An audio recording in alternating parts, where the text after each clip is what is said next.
Welcome. I'm E.G. Marshall. Take a chair or stretch out on the sofa, whatever you like. Are you old enough to remember the opening of a popular daytime soap opera? And now, When a Man Marries, the tender story of young married life dedicated to everyone who has ever been in love. Of course, we've changed the title by one word and made it When a Man Marries. But everything is changing so fast these days, that shouldn't surprise anybody. The conventional wisdom is turning to nonsense before our astonished eyes.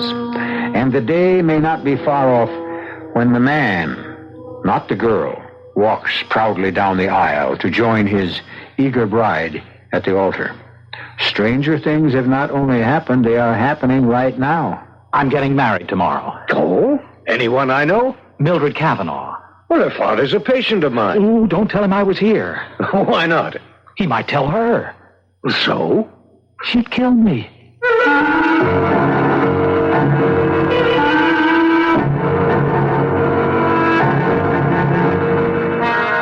Our mystery drama, Mind Over Matthew, was written especially for the Mystery Theater by Elspeth Eric and stars William Redfield.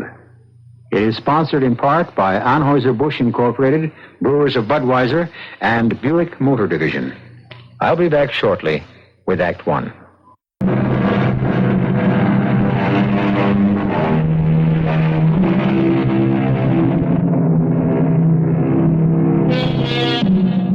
Someone who probably knows as little about it as anyone else once told me that if a man hasn't married by the time he's 35, chances are he'll stay single all his life.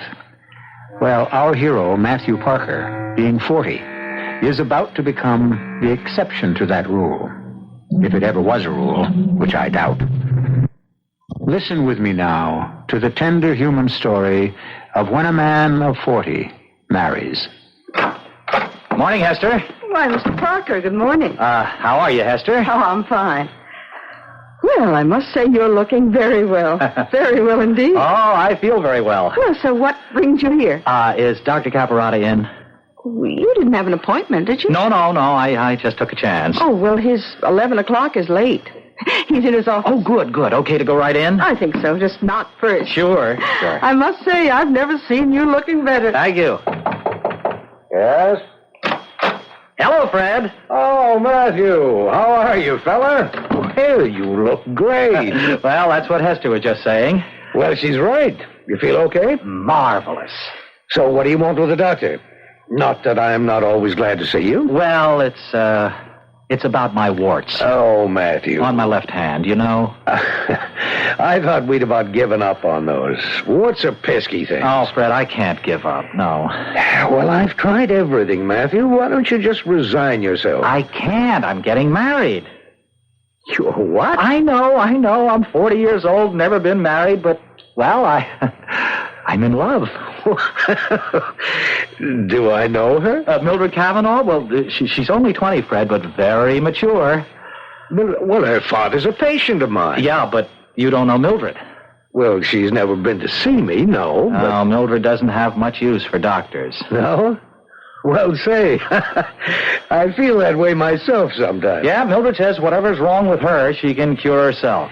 How does she manage that? By the force of her unconscious will. That's what she says, Fred. I don't necessarily believe it. Mind over matter, eh? Something like that. Oh, she's a very healthy girl. Most people are at age 20. You know, she never even has the sniffles. Or if she does, she dispels them. Yeah, well, all sniffles go away eventually. Yeah, but Mildred's go away in, 2 minutes, 3 at the most. She changes her thinking and they go away. Fred, I'm telling you, I've seen it happen. Matthew, any doctor is a fool who denies the power of the mind over the body, and I certainly don't. You won't tell Mr. Cavanaugh I was in to see you, will you, Fred? Well, I don't see why I should mention it. Well, he might say something to Mildred. So what if he did? She'd kill me.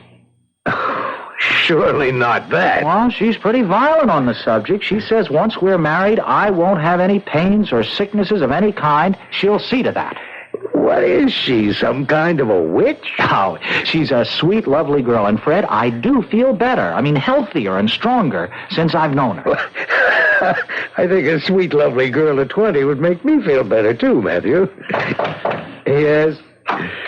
Your 11 o'clock is here, Doctor. Okay, I'll leave. About my warts. Fred, we're getting married in a church. You know, it's very dressy and all that. Well, you'll be wearing gloves, Matt. Nice, clean, white gloves. Well, yeah. Forget about the warts. That's my advice to you. All right, if you say so. I say so. Look, I don't suppose I'll be seeing you from now on. Listen, we're still friends, aren't we? Of course. Well, I don't want to hold you up. So long, Fred. Goodbye, Hester. Good luck, Matthew. Goodbye, Mr. Parker. Well, why won't he be seeing you from now on, Doctor? Well, he's marrying a young lady 20 years of age who doesn't believe in doctors. Oh? What does she believe in? Mind over matter. Or I should say, mind over Matthew?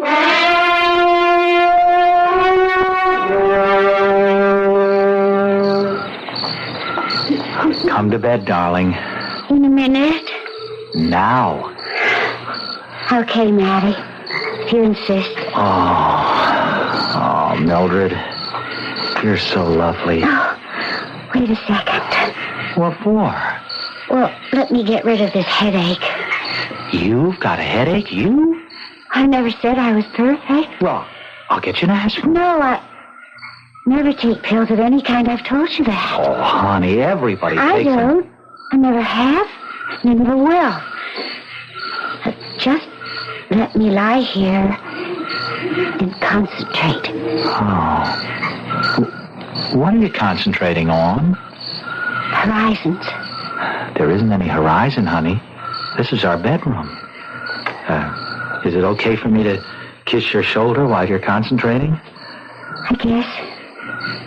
Are you hypnotizing yourself? I don't think so. Are you in a trance? Honey, look. No, you're not in a trance. You look kind of far away, but you're not in a trance. I'm not in a trance.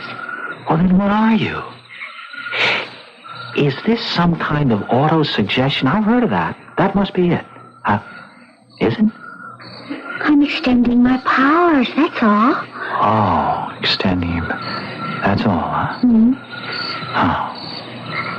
Oh. Is it gone yet, the headache? It's going. Oh, good. Gone? Just about. Tell me when. Now.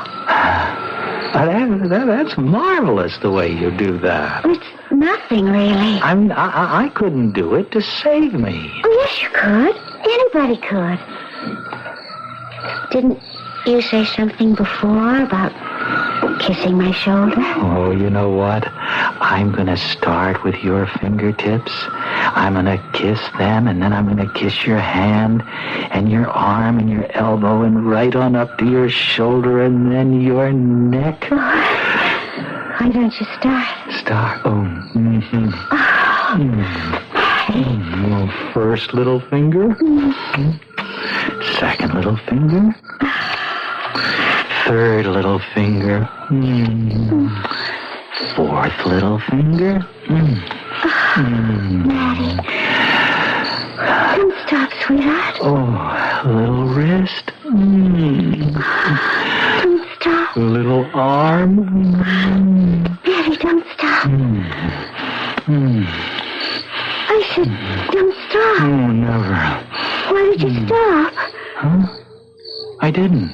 It felt so good. And then you stopped. I didn't. You did.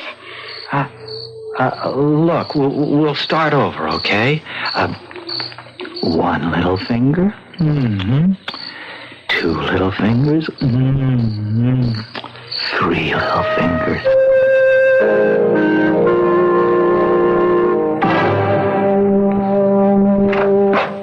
Morning, Hester. Why, Mr. Parker, hello. The doctor in? He's on the phone, but he'll be through in a minute. Well, long time no see. Married life agreeing with you? Oh, boy. Yes, it's agreeing with me. You look awfully well. Oh, I am awfully well. I guess a wife was just what you needed. Well, this wife was. She's very young, the doctor tells me. 20.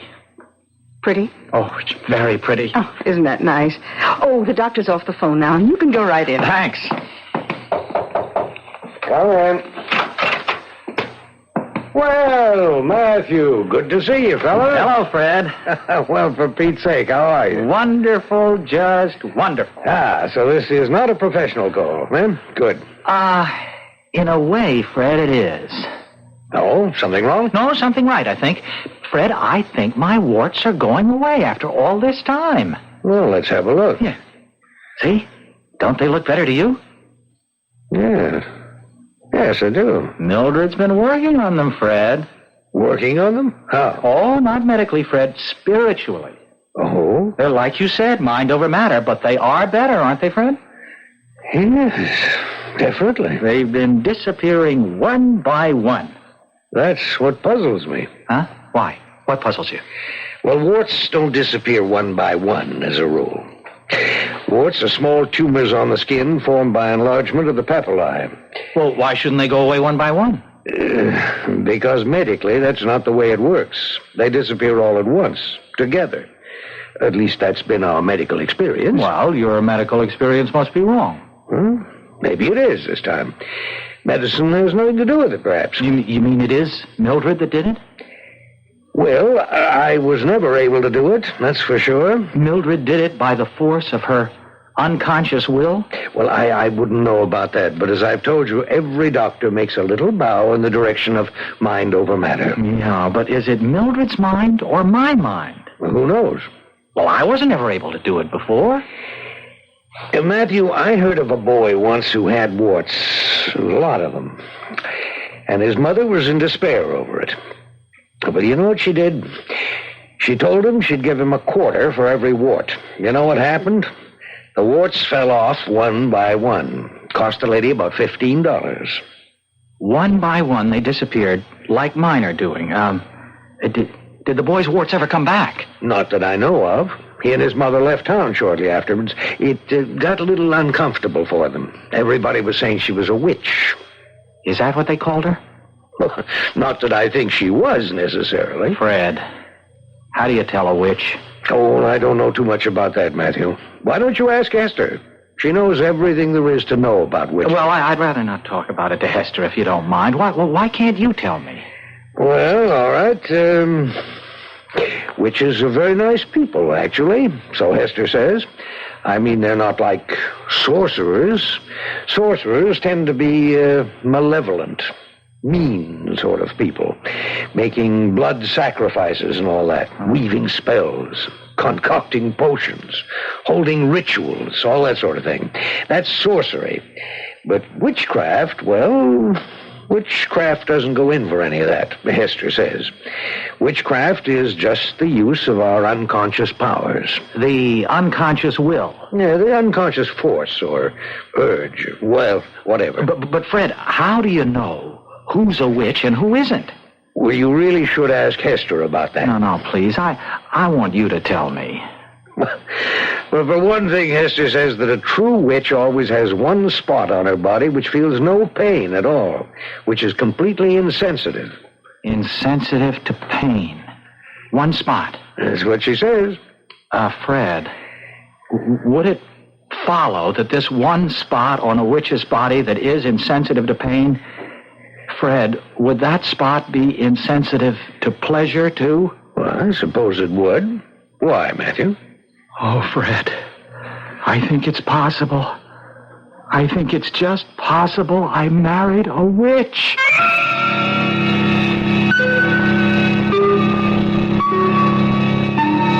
When a man marries, he takes a chance. That's all I can say. He can marry a woman with a better mind than he has, which is humiliating, or he can marry a woman with a mind inferior to his, which is boring. But what if he marries a woman with a subconscious mind that is active and brilliant and on call at a moment's notice, while his own remains stubbornly sluggish and very, very sub? What then? Why, it could drive a man clean out of both his minds. I'll be back shortly with Act 2.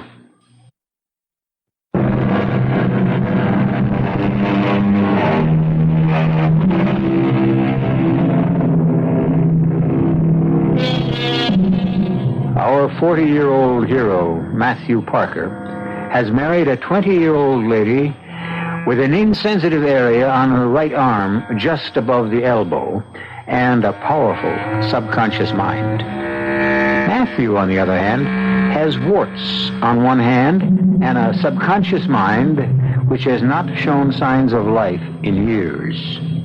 Mildred's subconscious is dispelling his warts, but the numb area just above her elbow is a mystery and a torment to Matthew's very conscious mind. I haven't come clean with you before, Fred. I was afraid to. Matthew, you can tell me anything. You know that. I'm your doctor. Well, you won't tell Mildred, will you? I don't even know your wife. Yeah, but you know her father. Don't tell him. Don't tell him what? You won't tell him? Well, I won't tell him. Now, what is it? Well, Mildred and I, Oh, boy, is this embarrassing. You see, when Mildred and I go to bed, come on, Matt. You're a grown man. Well, I know, but this is so personal. I wouldn't be telling you at all if it wasn't for that witch business we were talking about. Well, you told me you thought Mildred might be a witch because of your warts disappearing. That's not the only reason. There's something else. Well, why don't you tell me and stop stalling? Well, Fred, you see, when Mildred and I are in bed, we start off, well, you know, with a little game, sort of. I mean, I kiss her. Well, that's a good way to start off. I mean, I kiss each little finger, and then her wrist, and then her arm. Okay, I get the picture. Now, this is her right arm I'm talking about. Does it have to be? Well, it doesn't happen with her left arm. What doesn't happen? For Pete's sake, Matthew. Well, no, her left arm is okay, but you see, there's a little patch of skin on her right arm that, well, when I kiss it, she doesn't feel it. Well, how do you know she doesn't feel it? Because while I'm kissing her, Fred, I feel terrible telling you these things. You have hardly told me anything. How do you know there's a place on her right arm where she doesn't feel anything? Because when I'm kissing her arm, she makes all these cute little noises. You know, she likes it. She keeps saying, "Don't stop, Matty."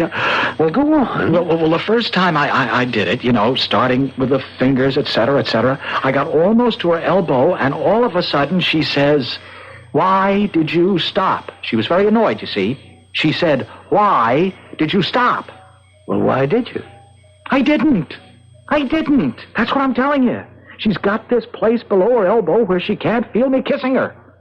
Last time I saw you, you said that witches sometimes have a place on their bodies where they don't feel pain. Now, you remember that? I remember. And I asked you, did that mean they couldn't feel pleasure, too? And you said you suppose so? Well, I thought I'd make sure, so next time, instead of kissing her, I started giving her little bites. Bites? Well, I mean, not enough to really hurt. Not much, anyway. Oh, she loved it. Well, more like nibbles, really. I see. Oh, Mildred was crazy about it. She kept saying, "Don't stop, Matty," just like before. And then the same thing happened. When you got to just below her elbow? Yes, I got to the same place just below her elbow, and all of a sudden she said, "Why did you stop, Matty?" Fred, I couldn't believe it. I simply couldn't believe it, so I gave her an extra hard bite. Yeah? Fred, she didn't feel it. Well, I'll be... Fred, you think she's a witch? Well, how do I know? Well, you said one spot that didn't feel pain. I don't know if that's true, Matthew. Hester told me that. Well, I've got to know. What do you have to know? Well, because I do.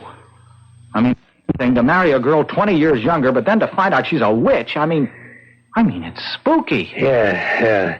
Look, I'll tell you what, Matt. Why don't you ask Hester? I can't talk to Hester about my own wife. Well, just tell her that you've gotten interested in witches. Well, won't she think that's kind of peculiar? Witches are her favorite subject. She'll love talking to you about all that stuff. Well, I hope that's all it is, stuff. Go on. Go talk to her now. Right now? Yeah, I think she's back from lunch. Yes, she is. You want me for something, Doctor? No, but Mr. Parker does. He wants to ask you a few questions. Well, fine. Go ahead, Matthew. Okay. Well, what can I do for you, Mr. Parker? Well, Hester, Fred tells me you're interested in witches. and that sort of thing. Well, I'm interested in witchcraft, yes. It's a fascinating subject. Have you ever known a witch? I think I've known several. Well, tell me, did they have places on their bodies that felt no pain? You know, no pain at all? I suspect they did. Unfortunately, I never got close enough to find out for sure. Well, that's the ultimate test of a witch, that this completely insensitive spot. Can it be anywhere? I mean, does it have to be in any particular place or on her? I mean, on the body? Any place at all. Like an arm? Any place. Oh, I see. Thanks very much. What? Is that all you wanted to know? Well, Hester, is that a sure sign that the person is a witch if there's this one spot that doesn't feel pain? And doesn't bleed. Doesn't bleed? That's right. No blood? No blood whatsoever. In that one spot, of course. Oh, thank you, Hester. Thank you very much. Are you leaving? There's lots more I can tell you. No, that's enough for today, Hester. Thank you very much.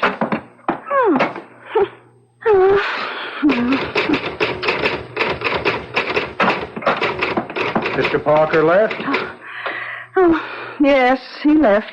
He find out everything he wanted to know? Well, it wasn't much. I thought for a minute he was really interested in witches. There's so much I could have told him. It would have been a pleasure. But all he wanted to know was about the place on a witch's body that feels no pain and doesn't bleed. You coming to bed, Mildred? In a minute, Mary. I've got a stomachache. Well, maybe you ought to see a doctor. Well, you know how I feel about doctors. Yes, I know. But now, don't worry. My stomach will be all right in a minute. It's getting better all the time. Now, just let me concentrate. There. It's gone. All gone. Move over, darling. You sure you're all right? I'm fine. What'll it be tonight? Kisses or nibbles? Which would you rather? Nibbles.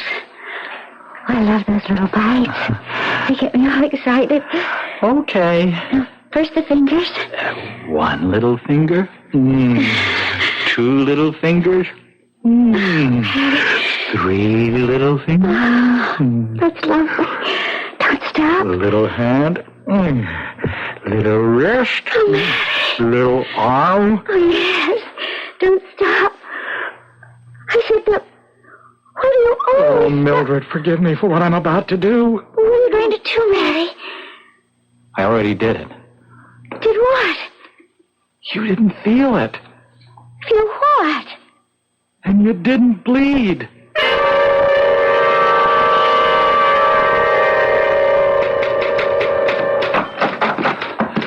Is he here? Oh, Mr. Parker, what's the matter? I gotta talk to him. Is he here? Oh, the doctor's at the hospital. Office hours don't start till 9, Mr. Parker. What's the matter? Oh, here, come sit down. You look awful. I feel awful. I feel terrible. You want me to get you a glass of water? No, Hester, don't leave me. Stay with me. Oh, Mr. Parker, what is it? Hester, can I trust you?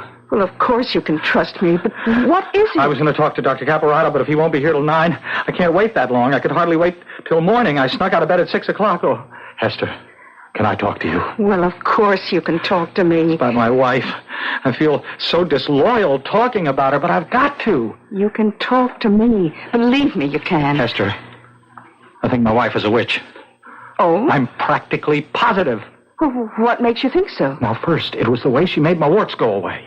You knew about that? The doctor told me. Then the way she makes all her own pains and things go away. Well, just last night she had a terrible stomachache, really awful, but she applied her subconscious will to it, and it went away. Just like that. Witches can do that.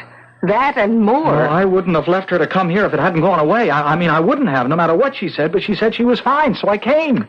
You think she's a witch just because her stomach ache got better? Oh, no, that's not all. Oh, well, what else? Well, you remember when I was here the last time? You told me that a witch's body had a place on it that felt no pain? That's true. And that didn't bleed? Yes. Well, Mildred has a place like that. Well, how do you know? I know, because I bit her. You bit her? Oh, yeah. You just walked up to her and bit her? No, not exactly, but I bit her. I bit her. Hard. Well, how did you know where to bite? Hester, please, never mind. I can't go into all that, not with you. But I knew where to bite, and I bit, and she didn't feel it, and she didn't bleed. Not one little drop of blood. Well, I mean, it scared me so I couldn't make love to her. I told her I had a headache. She wanted to concentrate on it and make it go away, but I told her no, I wanted to keep it. That made her mad. naturally. Oh, Hester, what am I going to do? Well, what do you want to do? Well, I can't stay married to a witch. Witches can be very nice, you know. Well, I'd always be looking at her and thinking, holy cow, she's a witch. Matthew, may I call you Matthew? Oh, certainly. We've known each other so long. Look, Matthew, witches are people, flesh and blood people. The magical power they have only means they have a greater grasp on reality than other people. They have greater use of their extrasensory powers. Real flesh and blood? Of course. You see, witches live on the higher levels of consciousness, that's all. Well, I'll try to get used to the idea. Oh, once you do, you'll love it. Huh? Well, I guess I better go home. Oh, must you? Do you think I should tell Mildred I know she's a witch? I wouldn't. It's possible that she doesn't even know it herself. Yeah, she is very young. Maybe she hasn't found out.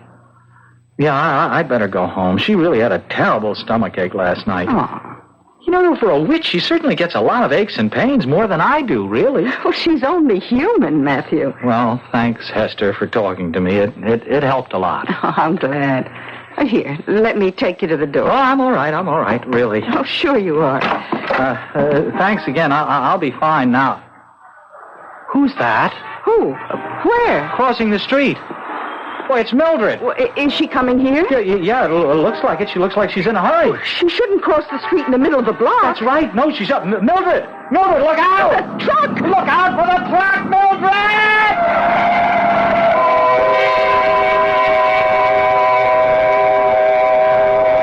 Anybody want to take the witch test? I know my face bleeds because I cut it while shaving this morning, and it both hurt and bled.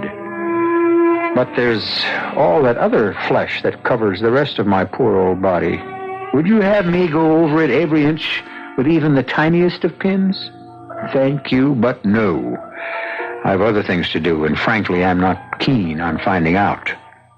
Not unless there's a guarantee that I won't wind up under the wheels of a fast-moving truck. We'll come back shortly with Act 3.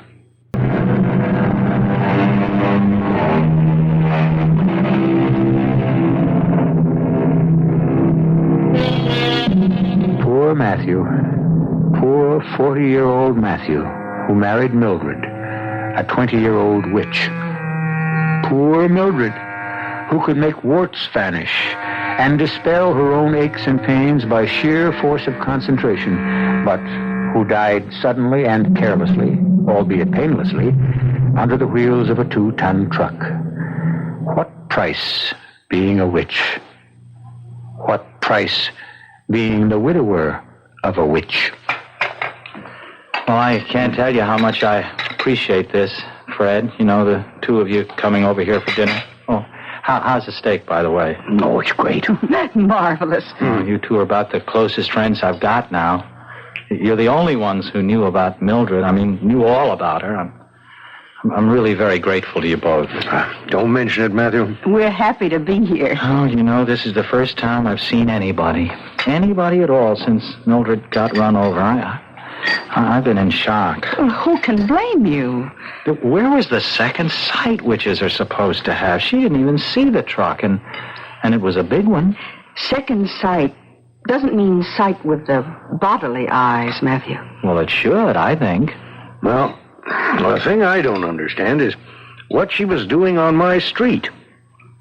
Did she have any friends on my street? No, Fred, that's just it. Our friends lived over in our part of town. Mm-hmm. Well, then what was she doing there? Well, it looked to me as though she was coming to see you. And she crossed the street right smack in the middle of the block. Yeah, directly opposite to your office. That's how we happened to see the whole terrible thing. She looked as though she was in an awful hurry. She didn't look to the right or to the left. Just put her head down and charged across the street right in front of this huge truck. Why should she be coming to see me? You think maybe she knew you were there? She didn't know I was still seeing you. Well, then why? She couldn't have been shopping in my neighborhood. There aren't any stores. It's got to be that she was coming to consult me professionally. It's got to be. No, Mildred wouldn't do that. Mildred took care of her own aches and pains. Well, maybe this time she couldn't. Well, she'd had a stomach ache the night before. Was it a bad stomach ache, Matthew? Oh, it was pretty bad. But she got over it. She didn't take anything for it. Mildred? Mildred would never take anything for anything. She just concentrated and the pain went away. Mm-hmm. Well, maybe it didn't. Oh, yes, she was fine in just a few minutes, and she was fine the next morning. Pain isn't always a curse, you know. Pain is a signal that something's wrong. If we didn't have pain, how would we know something was wrong? Well, it's our thinking that's wrong. That's what Mildred said. So when she had a pain, she changed her thinking. Sounds so simple. Yeah, for her it was. Nope, I'm not satisfied. Matthew, I want your permission to do an autopsy on your dead wife. An autopsy? Yeah. I want to have her body exhumed and do an autopsy. Well, will they let you do that? With your permission. I think I can get her father's. Yes, but what excuse will you give? Oh, that there's a possibility she was, well, maybe ill, maybe incapacitated before the truck hit her, something like that. Do I have your permission, Matthew? Well, Hester, should I say yes? Well, I think you should. But look at it this way. It'll be the first autopsy ever performed on a known witch.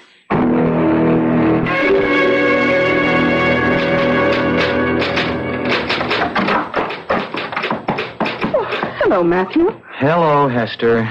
And how are you? Oh, I'm not too good. Oh, I'm sorry. Is anything wrong? In particular, I mean? Oh, I miss Mildred. Well, of course you do. You know, it's a funny thing. I was a bachelor all my life. I was 40 when Mildred and I got married, and we weren't married very long. You'd think I could just go back to being single. Well, I guess it doesn't work out that way. No, not for me. The only really good time I've had since Mildred died was the night you and Fred came to dinner. Oh, that was very nice. Did you really enjoy it? I know I'm not much of a cook. Oh, I loved it. Well, good. Maybe we could do it again sometime.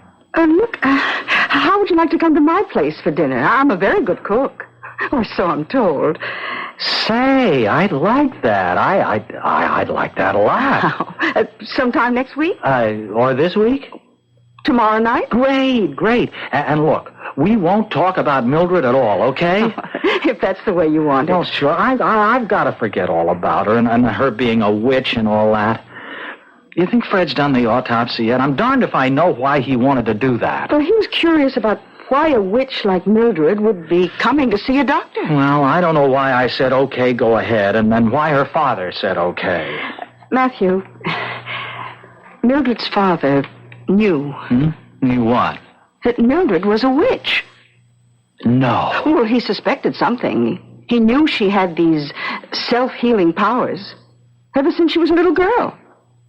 Now, she'd fall, skin her knee, and then she'd go off somewhere by herself, and in a couple of hours, it would be all healed. Can all witches do that? Not all witches choose to do that. Some witches choose to do other things. Like what? Oh, like seeing into other people's minds. Reading their thoughts? Oh, what's so bad about that? We all have the same thoughts, more or less. Well, I don't want anybody reading mine. I wouldn't care if you read mine. Oh, I wouldn't do that. Why not? Well, I just wouldn't. You could, if you tried. No, I wouldn't try. Listen, why didn't Mildred cure her father of anything? Tell me that. She cured my warts. Her father didn't choose to be cured, not by witchcraft. He was afraid of witchcraft. He chose to come here instead. Why wasn't I afraid? Oh, well, for one thing, you were in love. And for another... Yeah? What's the other thing? I think you'd better find that out for yourself.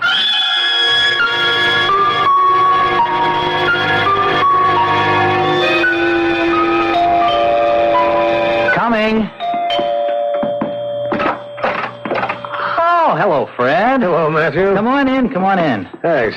I was just going to have a drink. Would you join me? Okay. Good, good. Hey, what brings you here? Not that I'm not glad to see you. I wasn't looking forward to drinking alone. It took me long enough to get married, but now that I've been married, I don't care too much for being alone. Here you go. Here's your drink. Oh, thank you. I don't suppose you could stay for dinner, could you? I've got plenty. No, my wife's expecting me. Oh, that's too bad. Well, but you're lucky you got a wife. Yeah, I know. You know something?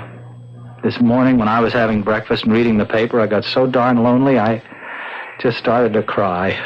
I didn't even know I was crying, but all of a sudden I couldn't read the words, not even the headlines. I ran out of this place so fast, I went over to see you. Yeah, Hester told me you were there. Hester and I had a nice talk. It picked me up a lot. Oh, and you know what? She's going to cook dinner for me. Well, that's nice. Tomorrow night. I'm looking forward to that. And Fred, you know what she told me?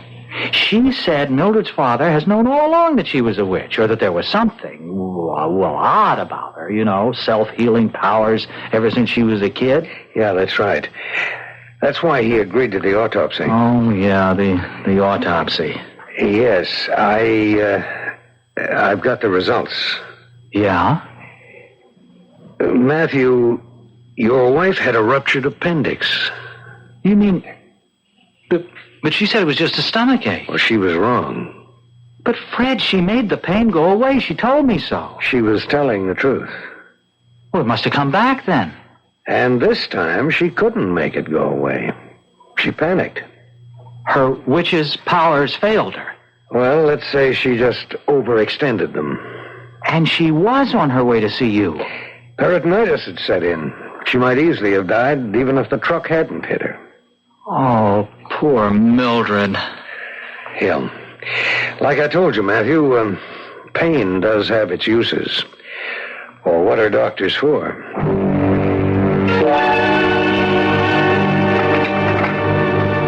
Hester, I want to help. Now, there must be something I can do to help, huh? Well, now, you want to peel the potatoes? Sure. Well, just sit down here. All right. Now, here's the potatoes. Oh, peel about 4. Uh-huh. Here's a knife, and here's a lovely paper bag for the peelings. Okay. Hey, this is great, sitting in your kitchen, peeling potatoes and everything. You know something? It's good that we're sort of the same age. Don't you think so, Hester? I mean, Mildred was so darn young. Boy, was she ever young. Of course, that made her attractive in a way, but in another way it didn't. I mean, you never heard her talk, but she had this sort of squeaky voice. I used to think it was cute, but I don't know. I mean, I think after a while it might have gotten on my nerves. Now, you, on the other hand, have a very well-modulated voice. Do I? Maybe Mildred talked that way from being a witch. Oh, I don't think so. No? Matthew, you must understand that witches are not harpies or hags or conjurers or shamans. I mean, they are quite simple, ordinary people, really. Only they maintain contact with the deepest powers we possess. Other people lose that contact, but witches hold on to it. Contact with what, Hester? With the unconscious mind, Matthew. With that reservoir of strength and passion and feeling. With the simple, uncomplicated drives to fight, to conquer, to possess, to love and be loved. Well, is that what it's like? Down there, in the unconscious? Well, don't you feel it is? Oh, yes, I do. You see? Hester, I want to conquer you. I want to possess you. I want to love you, and you should love me. Oh, I do love you, Matthew.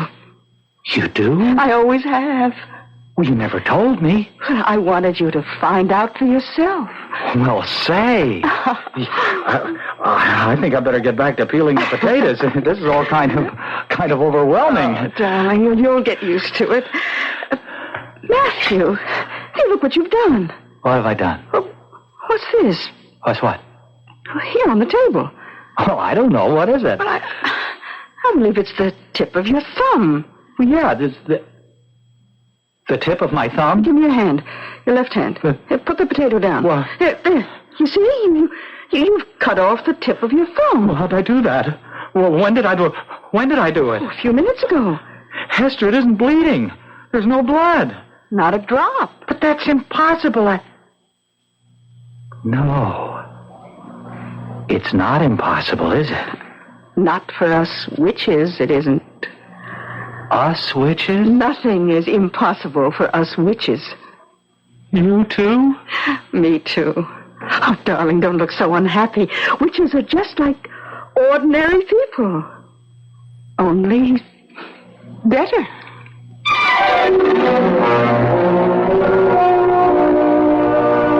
Witches are just like ordinary people, only better. You know, that sets me to thinking. Not always, but at various times, I have felt that I was, far from ordinary. The feeling never lasted very long, but while I had it, it was very intense. Could it be? Oh, no. And yet, perhaps it's true. I am a witch. And you? How about you? I'll be back shortly.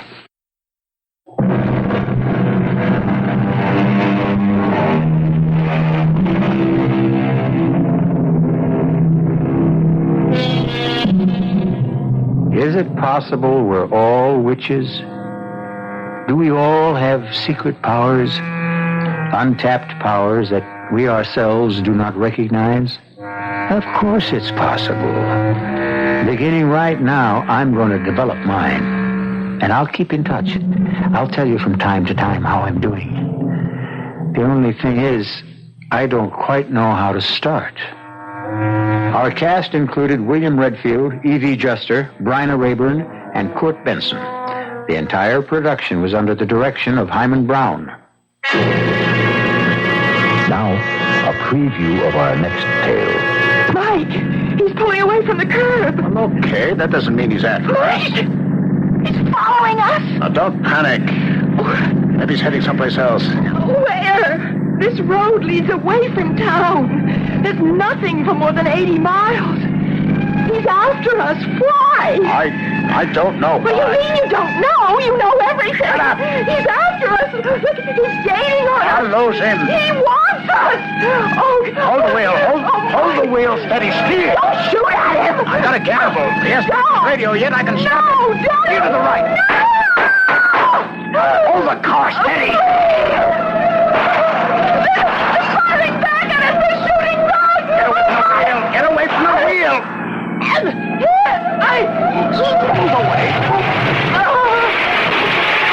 Radio Mystery Theater was sponsored in part by Buick Motor Division and Anheuser-Busch Incorporated, brewers of Budweiser.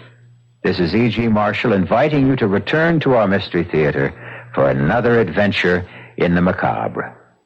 Until next time, pleasant dreams.